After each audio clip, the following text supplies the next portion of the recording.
We all have things that are important to us. Things we want to keep safe. Things that are a part of who we are.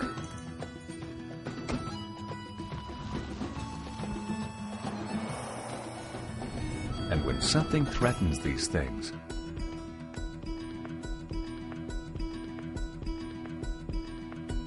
the question becomes, have you done everything in your power to protect them?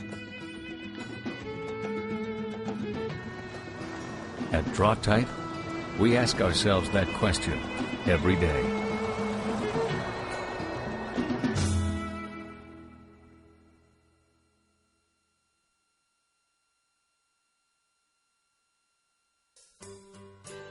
Congratulations! And thank you for owning one of the most sophisticated trailer braking systems available today. Whether you tow for work or play, you can depend on Draw-Tite to enhance your towing experience by working to make sure both your tow vehicle and the trailer it's pulling slow down and stop at the same time. Over the next several minutes, we will show you some important setup steps to be sure you have the smoothest braking experience possible. If you have questions or need more specific information, please either refer to the installation and owner's guide enclosed with your control, or call us. If this is your first installation, please listen for a moment to some important tips. Performance braking controls are directional. This means that the back of the control must be positioned toward the front of the vehicle or in the direction of travel. Locate the mounting position on the face of the dash in the most convenient position possible and within easy reach.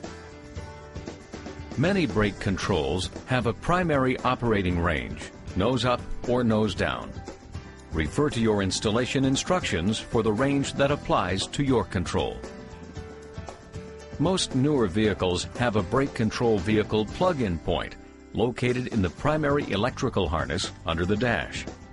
Use the vehicle-specific wiring harness, sometimes provided by the automobile manufacturer or available separately from your brake control supplier, to connect the brake control wiring. Then plug it in under the dash. If your vehicle is older or does not provide a plug-in point, use the generic wiring instructions provided with the brake control, or see your dealer for installation details.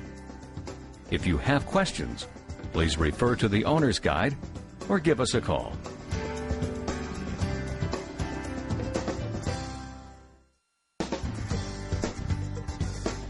Because every trailer is different, your brake control needs to learn the weight of the trailer and condition of the trailer brakes.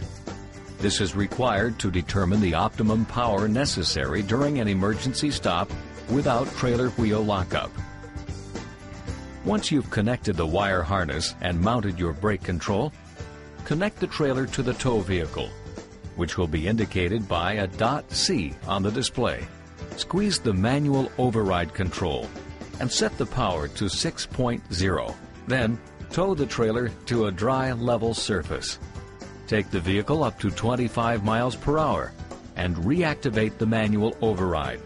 If the trailer wheels lock up, slightly reduce power.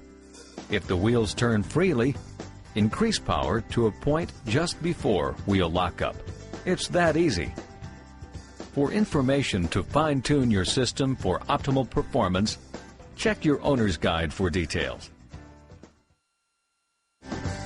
Because you own one of the most advanced braking systems available today, very little is involved in preparing for your trip.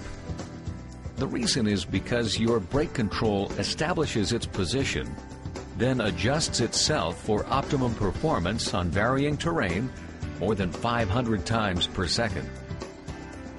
Your brake control uses a patented boost system to allow you to change the feel of each braking event. To operate this feature, depress the blue button several times until .C appears in the display window. This is the least aggressive setting of the boost options and should create a condition where you can barely feel the trailer braking. For more aggressive braking, Touch the button twice to show B.1 in the display. This setting makes the sensor more sensitive to motion and delivers current to the trailer brakes slightly ahead of the tow vehicle's braking system. 2 touches more reveals B.2 in the display and an even more aggressive braking feel. 2 more depressions of the boost button takes you to B.3. This setting will be required when the trailer being pulled is significantly heavier than the tow vehicle. Never pull a trailer that exceeds the vehicle manufacturer's recommended gross combined weight rating. Thanks for watching. We'll see you on the road.